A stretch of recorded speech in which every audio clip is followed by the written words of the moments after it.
என்னிடத்தில் உங்களுக்கு சமாதானம் உண்டாகும் பொருட்டு இவைகளை உங்களுக்கு சொன்னேன். உலகத்தில் உங்களுக்கு உபத்திரவம் உண்டு, ஆனால் திடங்கொள்ளுங்கள், நான் உலகத்தை ஜெயித்தேன் என்றார் என்பதை ஜெபம் செய்வோம்.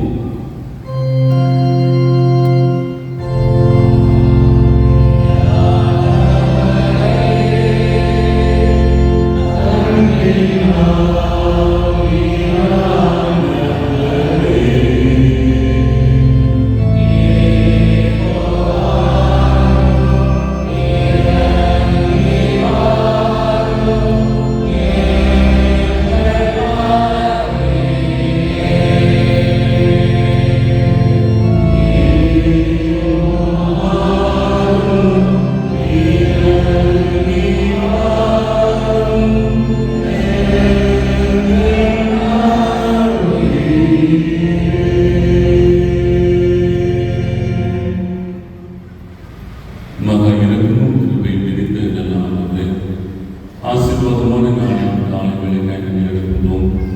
அடியின் மூலமாக அன்பான திருச்சபை உறவுகளுக்கு ஆண்டவரை நீர் திறனுடைய வார்த்தைகளுக்காக ஜெபிக்கின்றோம். அடியனை மறைத்து நீர் வெளிப்படும். அடியனுடைய வாய் வார்த்தைகளும் அன்பான திருச்சபை உறவுகள் ஒவ்வொருடைய இருதயத்தின் எண்ணங்களும் உடைய சமூகத்தில் இறுதியாய் இருப்பதாக. ஆமென். கிறிஸ்துவுக்குள் அன்பான தேவனுடைய பிள்ளைகளே, ஆண்டவராகிய இயேசு கிறிஸ்துவின் இன்பை நீங்கள் ஒவ்வொருவரையும் அன்போடு நான் வாழ்த்துகிறேன், வரவேற்கிறேன். இந்த நல்ல நாளிலாக நாம் யாவுமாகினே நம் ஆண்டவரை நோக்கி பார்க்க நம் ஆண்டவர் கிருபை தந்திருக்கிறார். யோவான் எழுதின நற்செய்தி நூல் 16ஆம் அதிகாரம் 33வது வசனத்திலே நாம் இவ்வாறு வாசிக்கிறோம். உலகத்திலே உங்களுக்கு உபத்திரவங்கள் உண்டு. உலகத்திலே உங்களுக்கு உபத்திரவம் உண்டு, ஆனாலும் தைரியமாயிருங்கள், ஆனாலும் பயப்படாதீர்கள், நான் உலகத்தை ஜெயித்தேன். உலகத்தை ஜெயித்த ஆண்டவராகிய நான் உங்களோடு இருக்கிறேன் என்று சொல்லி நம் ஆண்டவர் என்ன செய்தார்? நம் ஒவ்வொருவரையும் பார்த்து இந்த நாளிலே சொல்லுகிறவராக இருக்கின்றார். இன்று நாம் வாசிக்க கேட்ட 3 திருமறை பகுதிகளிலும் நம் அருளாளர் நம்மை பார்த்து ஒரு அழுத்தமான, ஒரு தெளிவான, நல்ல நிலையிலே நாம் ஒவ்வொருவரும் உணர வேண்டிய, நமக்கு உணர்த்துகின்ற ஒரு வார்த்தையை பயன்படுத்துகிறார். என்ன வார்த்தை என்று சொல்லி பார்ப்பது 3 திருமறை பகுதிகளையும் நீங்கள் உற்று நன்கு கவனித்திருப்பீர்கள் என்றால் அதற்கு ஒரு தலைப்பு வருகிறது. என்ன தலைப்பு என்று சொல்லி பார்ப்பது என்னவா இருக்குங்க? என்ன தலைப்பா இருக்கும்? நீங்களே சொல்லிருக்கீங்களா? பார்க்கும்போது அங்கே ஒரு அழகான ஒரு வார்த்தையை பயன்படுத்துகிறார். பல சூழல்கள் இந்த உலகத்துல உங்ககிட்ட ஒரு கேள்வி யாருக்குன்னா, ஐயா எனக்கு கவலையே இல்லையா, எனக்கு எந்த கவலையும் இல்லை அப்படின்னு சொல்ல ஒரு அலையில சொல்லல. எனக்கு எந்த ஒரு கவலை கிடையாது, கொஞ்சம் கூட எனக்கு கவலையே இல்லை, நான் எப்போ சந்தோஷமா ஒரு அலையில சொல்லல. வாயும் சொல்லக்கூடாது, உள்ளத்திலிருந்து வரும். ஒரு அம்மா சொல்றாங்க அப்படியே அப்ப என்னன்னா, கிட்டத்தட்ட நீங்க ஒரு 500 பேர் தெரியுன்னு வச்சுங்களேன். 500 பேர்ல 500 பேருக்கும் இன்க்ளூடிங் மைசூர் எல்லாருக்குமே ஏதாவது ஒரு வகையில் என்ன இருக்கும்? கவலை இருந்தாரு. ஆனா 2 பேருக்கு மட்டும் கவலையே கிடையாது. 2 பேருக்கு மட்டும் கவலையே கிடையாது. யாருக்கு? குழந்தைக்கா? உலகத்திலேயே அதிகம் கவலைப்படுறது குழந்தைங்க.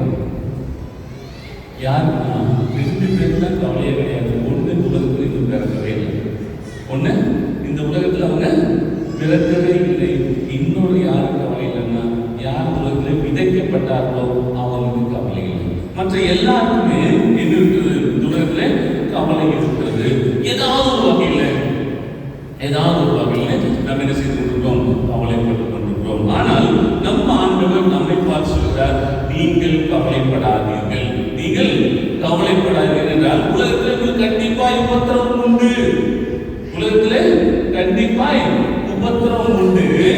ஆனாலும் தைரியமாயிருங்கள், பயப்படாதீர்கள். ஏனென்றால் அத்தனை பாடுகளை சகித்த நானே ஜெயத்தை பெற்றுக் கொள்கிற பொழுது என்னுடைய பிள்ளைகளாக நீங்களும் என்ன செய்வீர்கள்? அதை எதிர்கொண்டு வெற்றி பெறுவீர்கள். எனவே நீங்கள் என்ன செய்யாதீங்க, கவலைப்படாதீர்கள் என்று சொல்லி ஆண்டவர் சொல்கிறார். எல்லா வியாதிகளுக்கும் மருந்து உண்டு. எல்லா வியாதிகளுக்கும் மருந்து உண்டு. ஒரு வியாதிகளுக்கு மருந்தே இல்லைங்க. என்ன வியாதி? முன்னாடி அம்மா கிளாஸ் எழுதிக்கணுமா? அவ பார்ப்பதுன்னா எல்லா வியாதிகளுக்கும் அத்தனை வியாதிகளுக்கும் மருந்து உண்டு. ஆனால் மனக்கவலை மனக்கவலைக்கு இல்லை, மருந்து இல்லைன்னு சொல்லி உலகத்தால் சொல்லுவான். ஆனால் ஆண்டுடைய பிள்ளைகளாக இருக்கின்றது நாம் ஒருபோதும் இந்த வார்த்தையை பயன்படுத்தவே கூடாது. ஏனென்றால் மனக்கவலைக்கும் மருந்து இருக்கிறது, கவலைக்கும் மருந்து இருக்கிறது. அதை உணர்ந்த திருவள்ளுவர் சொல்கிறார், தனக்கு உவமை இல்லாதான் தான் சேர்ந்தார்க்கு அல்லால் மனக்கவலை மாற்றல் அறியது. தனக்கு உவமை இல்லாதான் தான் சேர்ந்தார்க்கு அல்லால் மனக்கவலை மாற்றல் அறிந்து. அப்ப என்னன்னா, எல்லா கவலைக்கும் ஒரு மருந்து இருக்கிறது. என்ன மருந்து என்றால், நம்மை உண்டாக்கின நம் அருளாளர்களிடத்திலே நாம் முழுமையாக சரணடைவதுதான் அதற்கான மருந்தாக இருக்கிறது. அதைத்தான் எவர் ஒருவர் ஆண்டவரிடத்தில் சரணடைகிறார்களோ அவர்கள் தான் கவலையற்றவர்கள். எவர்கள் ஒருவர் ஆண்டவரிடத்திலே சரணடைகிறார்களோ, யார் ஒருவர் ஆண்டவரிடத்தில் முழுமையாக தங்களை அர்ப்பணிக்கிறார்களோ அவர்கள் எப்படிப்பட்டவர்களாக இருக்கிறார்கள்? கவலையற்றவர்களாக இருக்கிறார்கள் என்பதை நம் ஆண்டவரிடத்திலே சொல்லக்கூடியவர்களாக இருக்கின்றார். அன்பான தேவனுடைய பிள்ளைகளை, இன்று நாம் வாசிக்கின்ற 3 திருமறை பகுதியின் மூலமாக நாம் எவ்வாறு இருக்க வேண்டும் என்பதை இந்த நாளிலே சிந்தித்து நம்முடைய வாழ்க்கையிலே நம் ஆண்டவர் நமக்கு எப்படிப்பட்டவராக இருக்கிறார் என்பதை சிந்தித்து பார்க்க அழைக்கப்படுகின்றோம். முதல் காரியம், நம் ஆண்டவரோடு நாம் நெருங்கி இருக்க வேண்டும். நாம் எந்த அளவுக்கு நம் ஆண்டவரோடு நெருங்கி இருக்கிறோம் என்பதையும் சிந்தித்து பார்க்க அழைக்கப்படுகின்றோம். ஏனென்றால் சொல்றது, பற்றற்றான் பற்றினை பற்றிவிடு, பற்றற்றான் பற்றினை பற்றிவிடு என்று சொல்லி ஒரு வெற்றியின் ரகசியத்தை சொல்கிறார். பரமனில் ஆண்டவரிடத்திலே நம்மை முழுமையாக அர்ப்பணிக்கும் பொழுது, ஆண்டவர் மீது அதிக பற்றோடு செயல்படுகின்ற பொழுது, ஆண்டவர் மீது அதிக நம்பிக்கையோடு செயல்பட வேண்டும் என்று சொல்லி நம் ஆண்டவர் என்ன செய்கிறார்? நம்மிடத்துல எதிர்பார்க்கின்றார். அவர் சொல்கின்ற காரியம், நீங்கள் ஆண்டவரை இறுக பற்றிக் கொள்ளுங்கள், இறுக பற்றிக் கொள்ளுங்கள் என்று சொல்லி அங்கே சொல்கின்றவராக இருக்கின்றார். ஏனென்றால் அதை உணர்ந்த பக்தர் அழகாய் சொல்கிறார். கிருஷ்ண பிள்ளை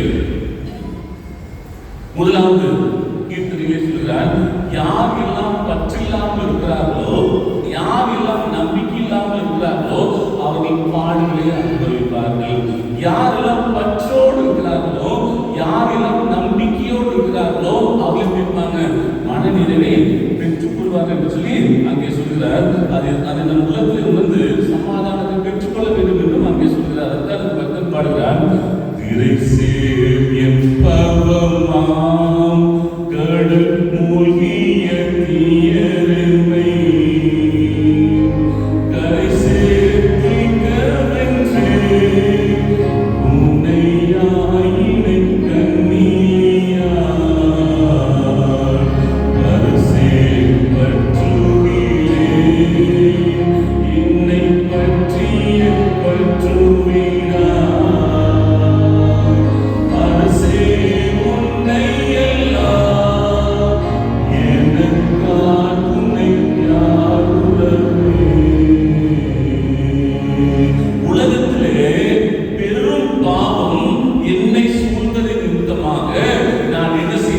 கடலிலே மூழ்கி போனேன். மூழ்கி போன நிலையிலே அதிலிருந்து என்னால் மீண்டு வர முடியவில்லை. மீண்டு வர முடியாத சூழலிலே நான் தத்தளித்துக் கொண்டிருக்கிறேன். தத்தளித்துக் கொண்டிருக்கின்ற வேளையிலே கரை சேர மீட்க வேண்டியதால் கரை சேர முடியாமல் தத்தளித்துக் கொண்டிருக்கிறேன். என் ஆண்டவரே, நீர் என்ன செய்ய கூடியாக பாருங்கள், படகாக வந்து தத்தளித்துக் கொண்டிருக்கின்ற என்னை மீட்டெடுத்து வரசே பற்றுகளேன், என்னை பற்றிய பற்று விடாத கரங்களினாலே என்னை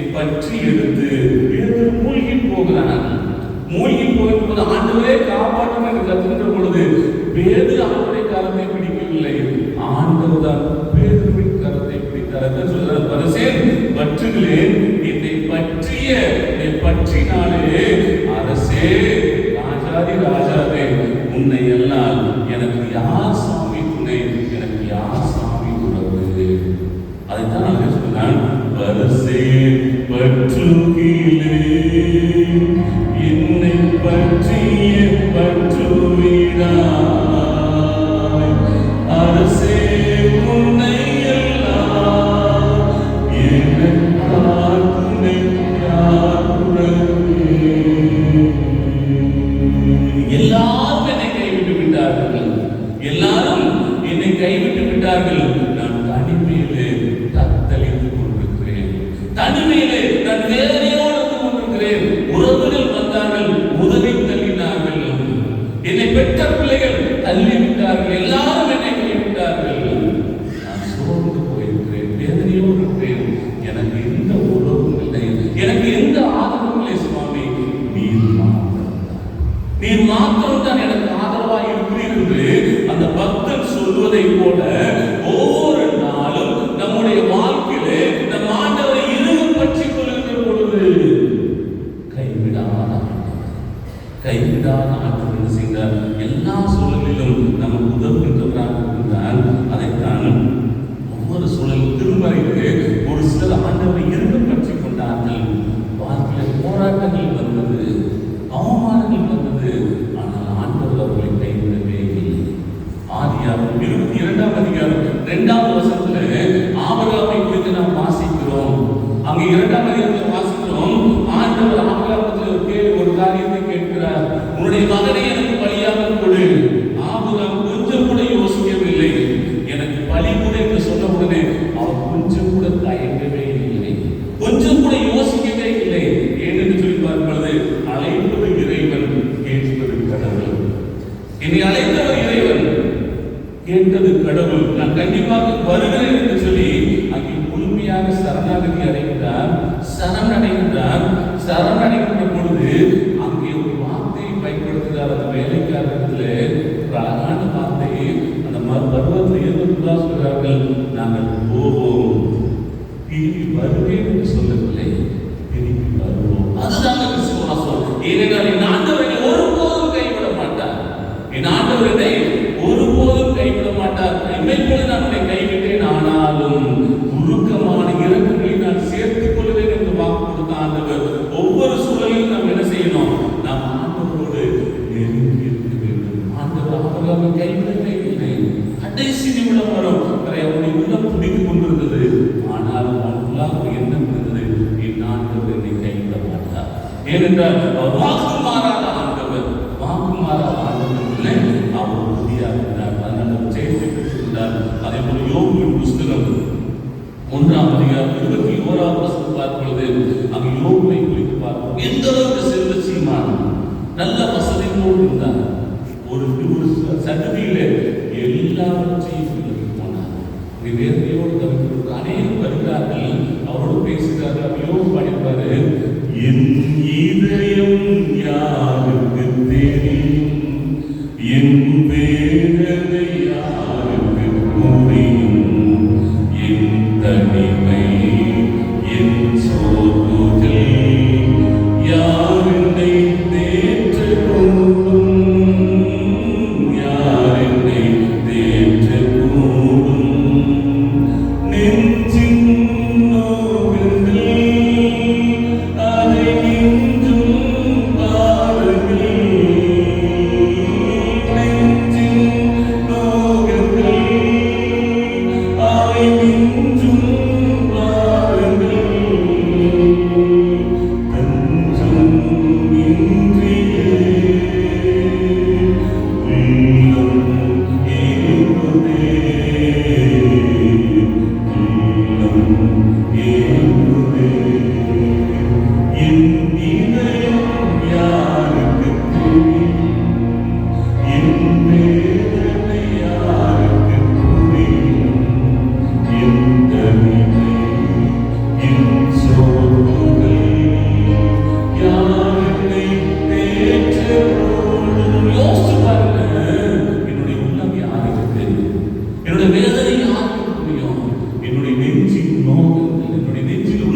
உள்ளாரும் ஆறாதே.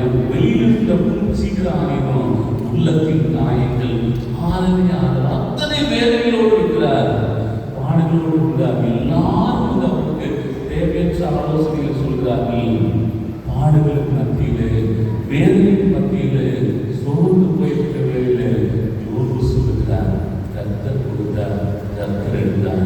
என் தாயின் கருவை நான் நிர்வாணியாய் வந்தேன், வெறுமையாய் வந்தேன், வெறுமையாய் நான் செல்ல போகிறேன் அப்படின்னு சொன்னோடனே எல்லாம் சொல்லியிருப்பாங்க. நல்லா சொல்லியிருப்பாரு, என் இதயம் இயேசுவுக்கு தெரியும், என் வேதனை இயேசுவுக்கு புரியும், என் தனிமை என் சோர்வுகள் இயேசுவை தேற்றுவார், இயேசுவை தேற்றுவார்.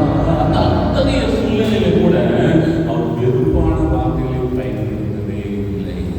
எவ்வளவு பாடுகள் வந்தாலும் சரி, உலகத்தால் நம்மை தூற்றினாலும் சரி, நம்மை ஏசினாலும் சரி, உலகத்தால் நம்மை எந்த அளவுக்கு அவமானப்படுத்தினாலும் சரி, நாம் செய்ய வேண்டிய ஒரே ஒரு காரியம், என்னை பலப்படுத்துகின்றார் ஆண்டவர் என்னோடு இருக்கிறார், என்னை வழிநடத்துகின்ற ஆண்டவர் என்னோடு இருக்கிறார், ஒவ்வொரு நாளும் என்னை தாங்குகின்ற ஆண்டவர் என்னோடு இருக்கின்றார், என்னை சுமக்கின்ற ஆண்டவர் என்னோடு இருக்கிறார் என்ற உணர்வு நமக்குள்ளாக வருகின்ற பட்சத்திலே நம்மை அறியாமலேயே நாம் என்ன செய்கிறோம், நான் இந்த ஆண்டவரோடு இருக்கின்றேன், நான் இந்த ஆண்டவரோடு இருக்கின்றேன் என்ற உணர்வு என்ன செய்கிறது, நமக்குள்ளாக வருது. நாம் எந்த அளவுக்கு ஆண்டவருக்குள்ளாக இருக்கிறோமோ அந்த அளவுக்கு எத்தனை பாடுகள் வந்தாலும் அதை தாங்குகின்ற பலத்தை, தாங்குகின்ற சக்தியை ஆண்டவர் என்ன செய்வார், நமக்கு தந்துடுவார். ஒரு உதாரணத்துக்கு நம்ம வீட்டில் தண்ணி தொட்டி, கிணறு, ஒரு 10 அடி ஆழத்துக்கு தண்ணி இருந்துச்சுல, 10 அடி ஆழம் தண்ணி இருக்கு, ஒரு 20 பக்கெட், ஒரு 10 லிட்டர் 15 லிட்டர் பக்கெட் நாங்கள் என்ன பண்ணுவோம்,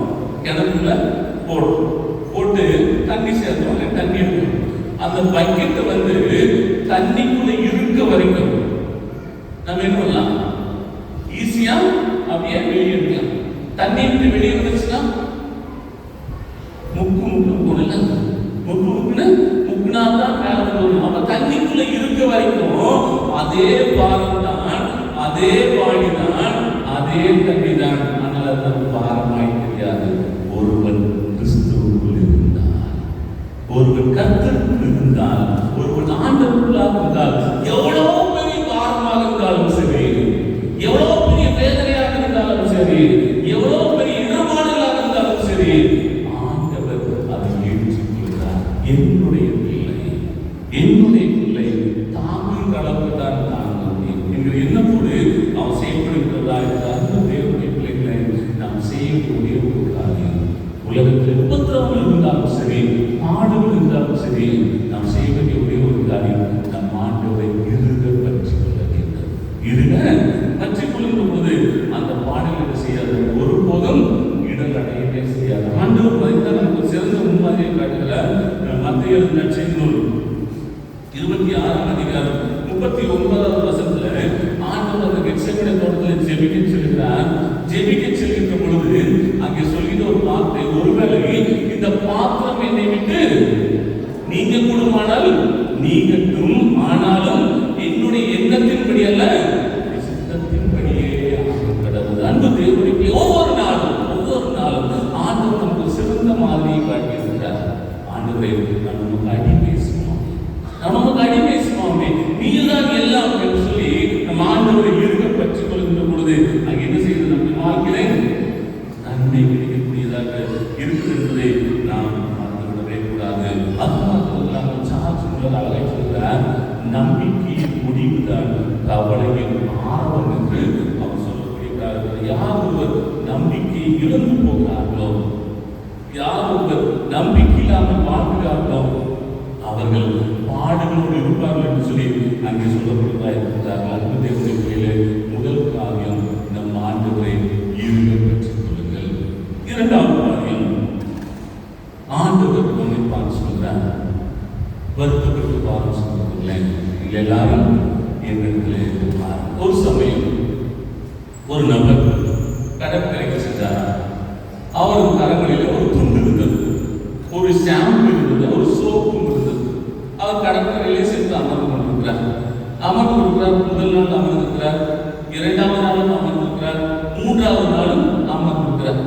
உடனே அதை கவனித்த ஒருவர் வந்து கேட்டாரா, எதுக்கு நீங்க வந்து 3 நாள் உட்கார்ந்துருக்கிறீங்க, கையில் விடல சொல்றத சொன்னாரா, என்னைக்கு இந்த கடல் இருக்கிற அலை நிற்கிறதோ அப்போது நான் என்ன செய்ய வேண்டும், குளிக்க வேண்டும் என்று சொல்லி சொன்னாரா. கடல் அலையில்லாம இருக்குமா? கடலில் அலையில்லாத கடல் இல்லை, அலையில்லாத கடல் இல்லை, கவலை இல்லாத மனிதனுக்கு இல்லை. அலையில்லாத கடல் இல்லை, எல்லா கடல்ல அலை இருக்குது, எல்லா மனிதர்களுக்கும் கவலையும் இருக்கிறது.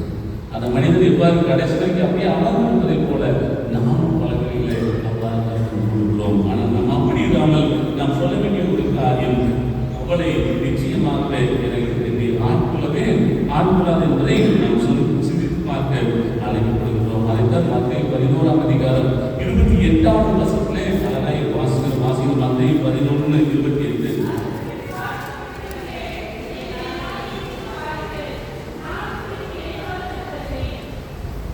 அங்கே சொல்லப்பட்டிருக்கிறது, அதை திருவிழியத்திலே நம் வாசிக்கும் ஆயப்படுகிறது. பெரும் சுமை சுமந்து சோர்ந்திருப்பவர்களே எல்லாரும் என்னிடத்து பாருங்கள், நான் உங்களுக்கு இளைப்பாறுதல் தருவேன். வருத்தப்பட்டு பாருங்களே, நம்முடைய பவர் மொழிபெயர்ப்பே போடப்பட்டிருக்கிறது. ஆனால் திருவிழியத்தில் அதை வாசிக்கும் பொழுது அழகான ஒரு பதம் போடப்பட்டிருக்கிறது, பெரும் சுமையை சுமந்து சோர்ந்து போயிருக்கின்றவர்களே, சோர்ந்து போயிருக்கின்றவர்களே, வாழ்க்கையில் பெரும் கவலையினாலே பாடுபடுகிறவர்களே, நீங்க என்ன செய்யுங்க, என்னிடத்துல வாருங்கள், என்னிடத்துல வாருங்கள், நான் உங்களுக்கு இளைப்பாறுதல் தருகிறேன். அப்போ ஒவ்வொரு நிலைகளிலும் நாம் என்ன செய்யணும், ஆண்டவர்களை வந்து ஆண்டவர் தான் என்பதை நாம் என்ன செய்யணும், உறுதியாக பெற்றுக்கொள்ள வேண்டும். அதைத்தான் பக்தன் அழகாய் பாடுகிறான், ஐயாவுமது சித்தம் ஆகிடவே வேண்டும், மெய்யாயனது சித்தம் வெகுமோசமே காணும். ஐயாவுமது சித்தம் ஆகிடவே வேண்டும், உயர்வன் கை களி மன்னாய் உருவே நலமீது என்றறிந்த ஞானமுள்ள பிதாவே, ஐயாவுமது சித்தம் ஆகிடவே வேண்டும். பக்தர் சொல்கிறார், ஐயா உம்முடைய சித்தத்தின்படி நான் ஆகிட வேண்டும். புயவன் கையில் இருக்கிற களிமண்ணை எவ்வாறு வளைகிறீரோ, அந்த களிமண் எவ்வாறு தன்னை உயர்வற்றில் ஒப்பு கொடுக்கிறதோ, அதே போல ஆண்டவரே என்னையே நான் இடத்தில் ஒப்பு கொடுக்கிறேன். உம்முடைய சித்தத்தின்படி, உம்முடைய அனாதி தீர்மானத்தின்படி, உம்முடைய எண்ணத்தின்படி என்னை வணையும் என்று சொல்லி நாம் சொல்கின்ற பொழுது அவர் சொல்கிறார். அந்த ஏசாயா 46ஆம் அதிகாரம் 4வது வசனத்தை வாசிங்க. ஏசாயா 46ஆம் அதிகாரம் 4வது வசனம் கொஞ்சம் எடுத்துக்கிட்டேன், வாசிங்க.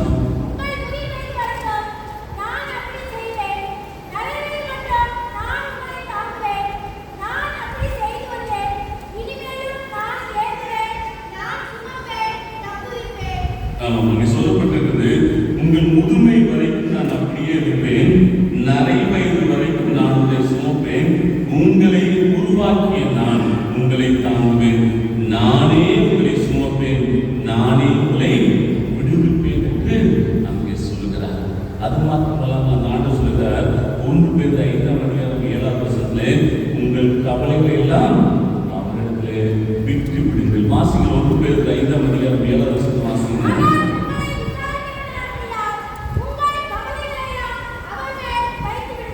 அவர் நீங்க பைபிள் திறக்கிறீங்க, மற்றவங்க சொல்றீங்களா, சந்தேகமாக ஓகே பரவாயில்ல, அவர் உங்களை விசாரிக்கிறவரானபடியால் உங்கள் கவலைகள் எல்லாம் அவர் வைத்துவிடுங்கள்.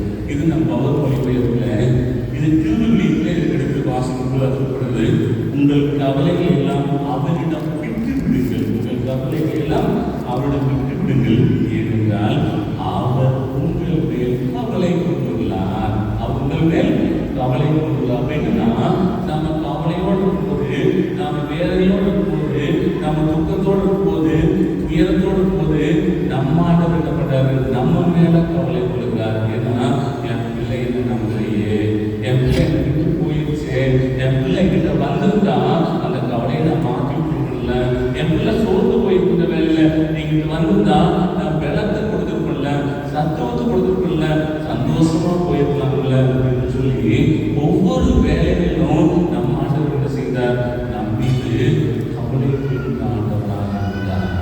அவர் உங்களை விசாரிக்கிறவர்களானபடியால் என்னை விசாரிக்க ஒருவர் இருக்கிறார், எனக்கு ஆறுதல் சொல்ல ஒருவர் இருக்கிறார், என்னை தேற்ற ஒருவர் இருக்கிறார் என்பதை நாம் என்ன செய்ய வேண்டும்?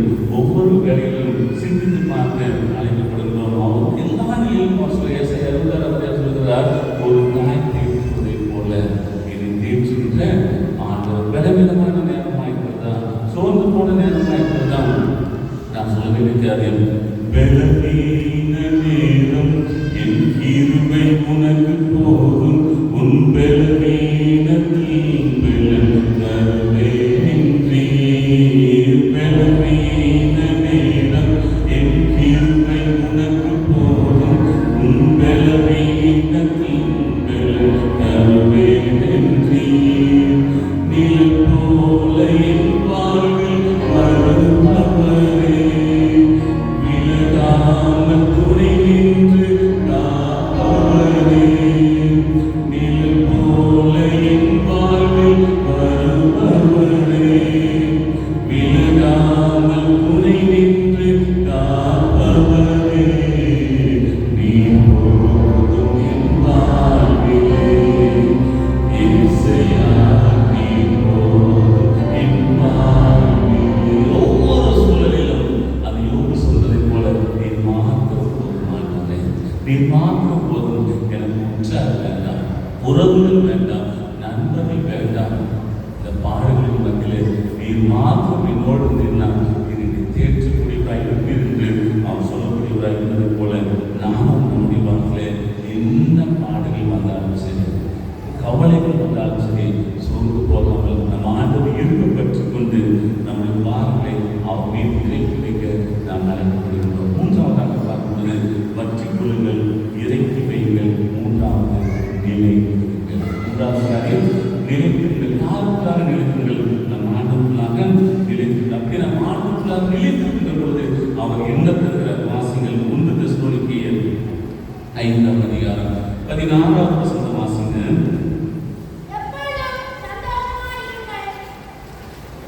எப்பொழுதும் சந்தோஷமாக இருக்கிறது. அதாவது எப்போ கேட்கிற ஒரு கேள்வி, எப்போ சந்தோஷமா இருக்கீங்களா?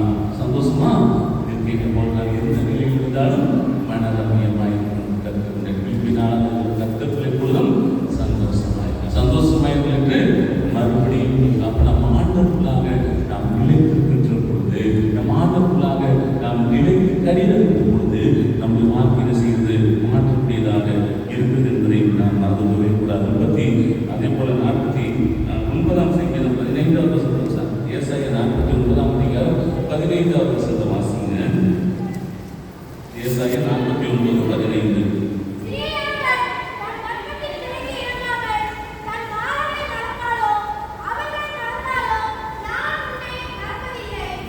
ஆமாம், அங்கே சொல்லப்பட்டிருக்கிறது திருவிழியத்திலே, அதை நான் வாசித்தோம்.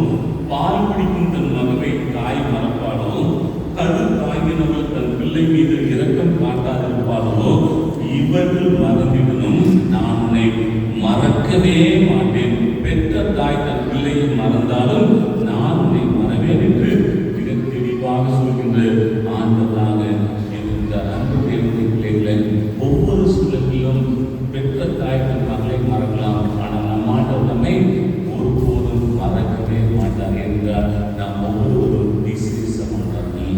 எல்லாவற்றையும் வார்த்தையினால் படைத்த ஆண்டவர் நம்மை மாத்திரம்தான் அவருடைய கரங்களிலே படைத்தார் என்பதை நாம் மறந்துவிடவே கூடாது. அதனால்தான் வாழ்க்கையில் எத்தனை கஷ்டம் வந்தாலும் நீ என்ன செய்ய வேண்டாம், கவலைப்படவே வேண்டாம். பக்தன் பாடுங்க. வாழ்க்கையிலே கசப்புகள் கலந்திட்டாலும் பாசமுள்ள ஒருவர் கூட வருது. வாழ்க்கையிலே கசப்புகள் கலந்திட்டாலும் பாசமுள்ள ஒருவர் கூட வருது. மாறாவின் நீரை தேடாக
ஆண்டவருடைய கரத்தினால் உருவாக்கப்பட்டவர் என்கிற யோசனை என்கிற சிந்தனை நமக்குள்ளாக இருக்கும் பட்சத்தில் மாறாவின் தண்ணீரையே தேனாய் மாற்றின ஆண்டவர் நம்முடைய வாழ்க்கையில் எல்லா கஷ்டங்களையும் நிச்சயமாகவே செய்வார். அதை மறுபடியும் பார்த்தாங்க, வாழ்க்கையிலே கசப்புகள் கலந்தினாலும் வாசமுள்ள வாழ்க்கையிலே கசப்புகள் கலந்தினாலும் வாசமுள்ள ஒரு மரம்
கவலைப்படாதீர்கள். ஏனென்றால் முதல் காரியம் நாம் இறைவனை பற்றிக் கொண்டு அவரிடம் நம்முடைய எல்லா குறைகளையும் இறக்கி வைத்துவிட்டு அவர்களாக நிலைத்திருக்கிற பொழுது ஒரு பக்தன் பாடுகிறான். அந்த பாடலை போலதான் நாமும் என்ன செய்ய வேண்டும்? ஒவ்வொரு நாளும் அறிக்கை செய்ய வேண்டும். என்னென்ன துன்பம் வந்தாலும் நான் கலங்கிடவே